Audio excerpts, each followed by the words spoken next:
آپ کو یہ بھی عطا کر دیے جائیں۔ حضرت زید بن ثانہ یہ کہتے ہیں میں تو آیا ہی حضور کو آزمانے کے لیے تھا۔ فاروق اعظم سے کہنے لگے میں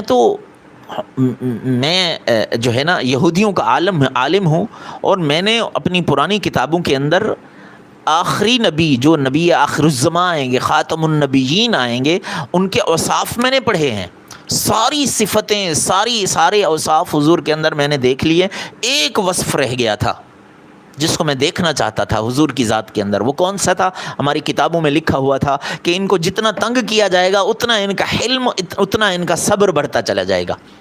تو میں نے آ کر کے ان کو تنگ کیا، ان کو اذیت دی، تاکہ میں دیکھوں ان کا حلم، ان کی قوت برداشت، ان کا صبر کتنا بڑھتا ہے۔ میں تو دیکھنا چاہتا تھا، میں نے تو یہ تو آزمائش کے لیے میں نے کام کیا۔